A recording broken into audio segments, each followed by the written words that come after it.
In this video, we will continue practicing studying the characteristics of quadratic functions. So, this time we're given a graph, but we're not given the equation. So let's see if that makes this any harder. Extrema, we're talking about max or min. So this is the maximum value. I'm just going to write max next to this. But it is negative 3 comma 2. So kabam. Axis of symmetry, that's going to be the vertical line down the middle of this graph. Vertical lines are always x equals a number. In this case, x equals negative 3. The zeros. Zeros, that's the same thing as x-intercept. And sometimes they are called roots. Alright? Or sometimes if we set something equal to 0, they would be the solutions. So x-intercept, zeros, roots, or solutions all are almost the same thing. Alright, so x-intercepts in this context will probably be the easiest way to think of the zeros. So we have an x-intercept here, and we have an x-intercept there. Alright, now these zeros are just going to be x values. So we have negative 5 and negative 1.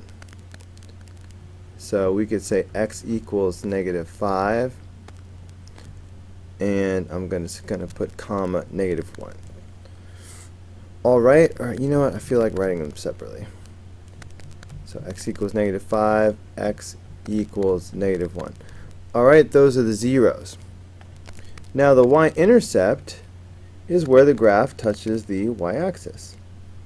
So to my eye, it seems to be happening somewhere between negative 2 and negative 3.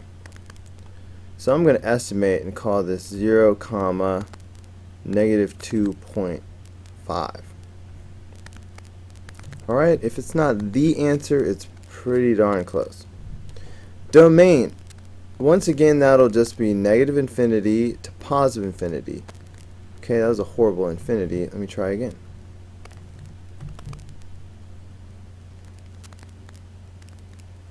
Alright, that's a little bit better. The range is the y values. Always give me the range from least to greatest, bottom to top. So down here, this is negative infinity, and the highest value is here at 2. So the range is going to go from negative infinity to 2. Use a square bracket to show that the graph does reach 2. It includes 2. Now, when we're talking about increasing and decreasing, if we were going to travel from left to right across this graph, for a part of the journey, we would be going uphill. That's the increasing part. So we're going to be increasing from here to here. And take note that this is coming in from the far left. It's coming in from negative infinity on this side. Okay, and then it stops increasing here at negative 3. So the increasing interval is going to be from negative infinity to negative 3. Okay, and then it starts decreasing from there.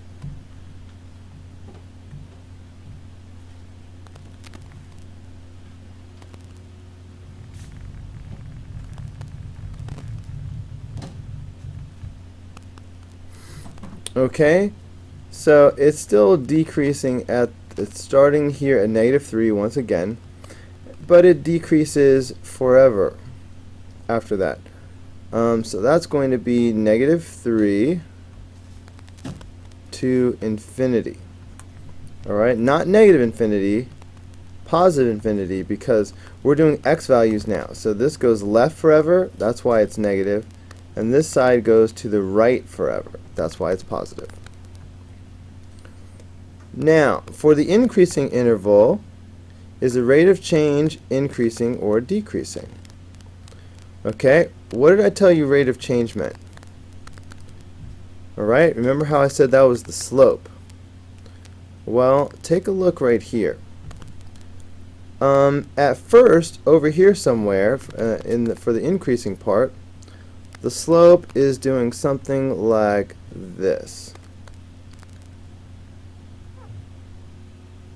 Okay, it's a little hard to see.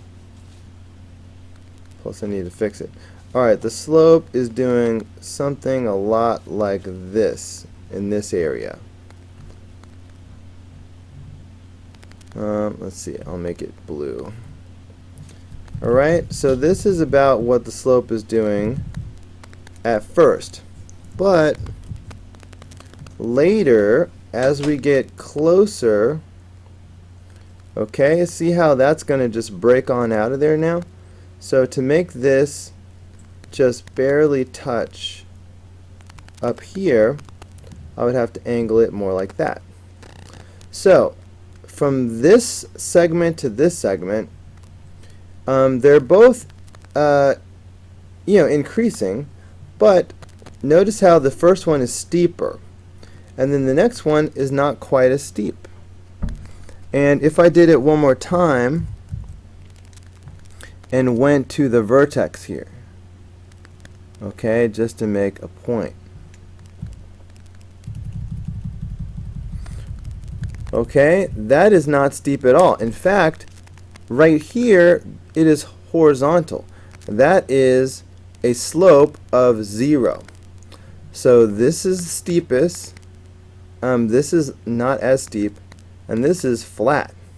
So clearly the slope or rate of change is decreasing because it's getting less steep and flattening out.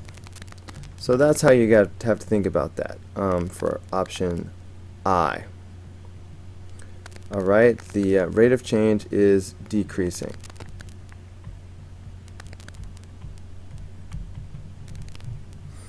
Alright, for the decreasing interval, what's happening to the rate of change? Okay, again, we're going to start right here at the top. That's 0. So let's do the other ones. So if I take this little piece,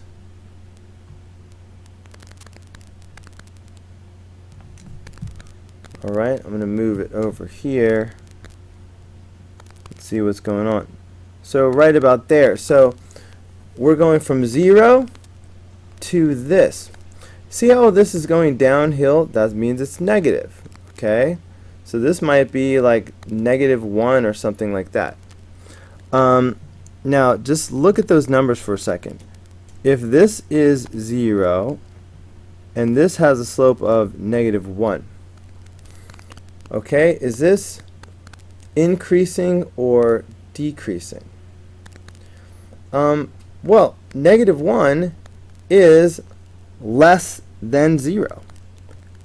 0 is greater than, for example, -100 is a really, you can't see that, -100 is a really tiny number. So 0 to -1 is actually decreasing again.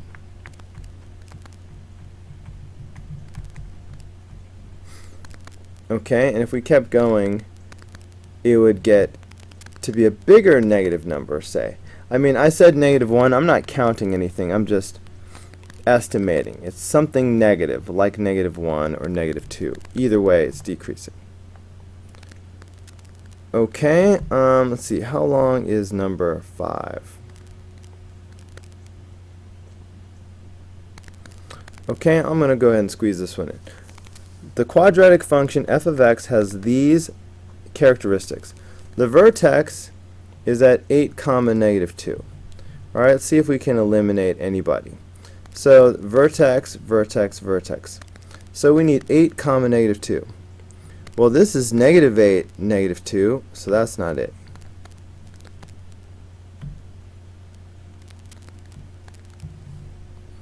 Okay, this is 2 comma negative 8. So that's not the right vertex either. Now this is 8 comma negative 2, so that's a possible. And this one is like negative 2 comma 8. So it's not D. So the only possible answer is C, just based on the first piece of information. Okay, so I know C is going to be the answer. But let's see, the range is, and they could have written it this way. They could have just said from negative 2 to infinity. Alright, I messed up slightly because, see the or equal to? That means I should have a square bracket. So does this have a range of negative 2 to infinity? Sure, it starts at negative 2 and it goes up forever. So that's why the answer is definitely C. Alright, I'm going to go ahead and do number 6 since it's the last problem. Use the information for a given quadratic function to sketch a picture of the function. Alright, so we need the picture to go from negative infinity to positive infinity. Well, that doesn't really help us because every single quadratic that we've looked at, they all go from negative infinity to positive infinity. Okay, that just means they go left and right forever. So that piece of information doesn't really help us. Alright, now the range has to be y values that are greater than or equal to negative 2. That means we need parabolas that start at negative 2. Okay, so this would be like where the bottom is. And the y values have to be greater than or equal to negative 2. So we need graphs that go from here and then go up. So like if I had a parabola over here, for example, that would be one. You know, it could be here. Why is that disappearing? It could be over here. Alright, all three of these are examples where the range goes from negative 2 and up, greater than or equal to negative 2. This is the same thing as writing negative 2 to infinity. Except for this would be a block, square bracket, because of the or equal to. Alright, anyway, so any of these three would be good. But what else? It's got to be increasing from negative 1 to infinity. Okay, and again, this is just like having negative 1 to infinity. Alright, so let's focus our eyes at negative 1. Okay, negative 1 is right here. Okay, so I need a graph like I had before. Remember those three parabolas I had going upward? But I need it to be increasing from negative 1 to infinity. Okay, so that would be like one of these. Okay, and I need, stop it. So that would be increasing. I need it to be decreasing from negative infinity to negative 1. So it needs to be going downhill from negative infinity to negative 1. Okay, so something like this.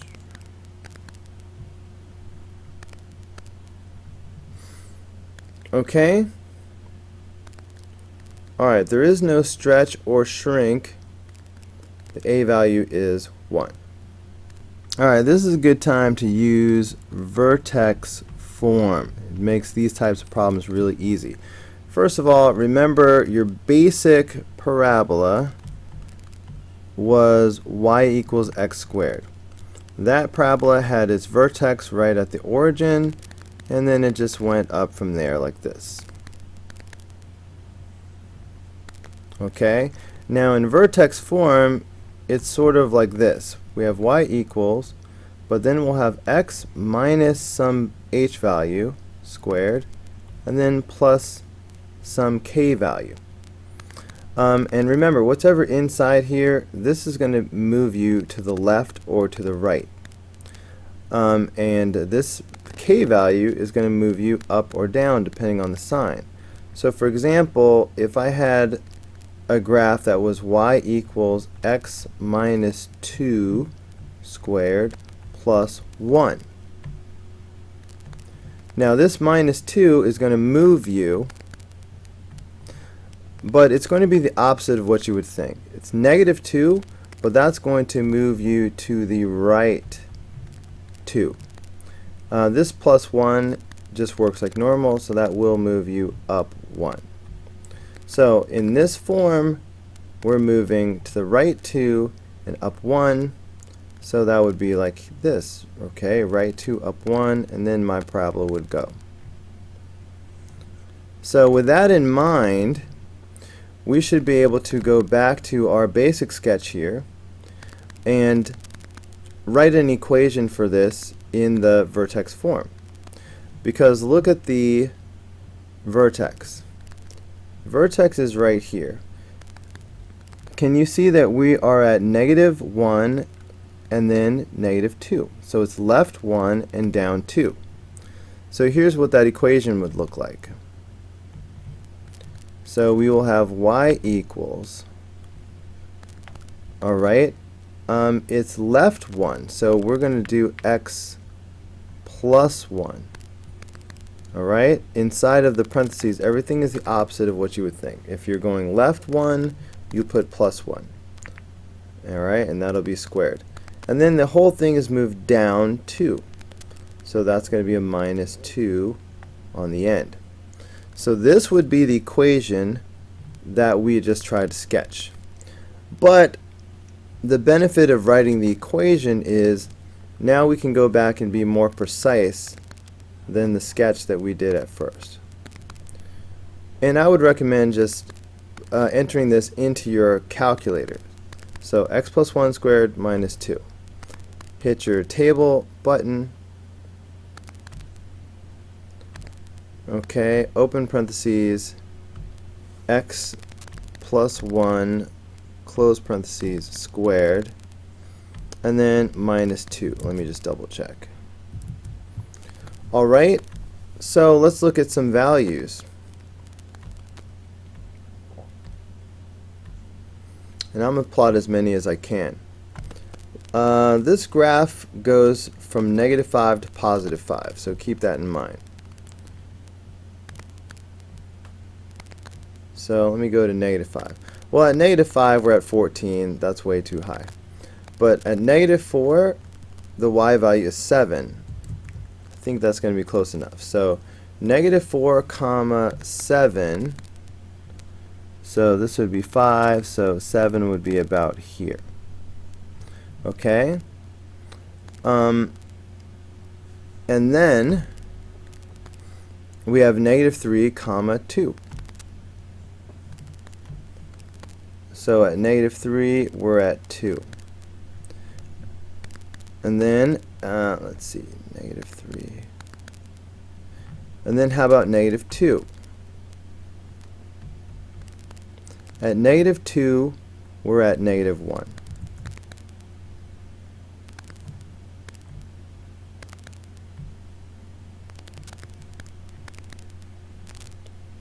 So that would be right here.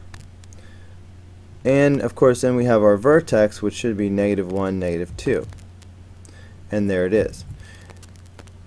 Now the rest of these should just be mirror images. Okay, because of the symmetry. So there should be a point here to match this one. There should be a point here to match that one. And there should be a point here to match that one.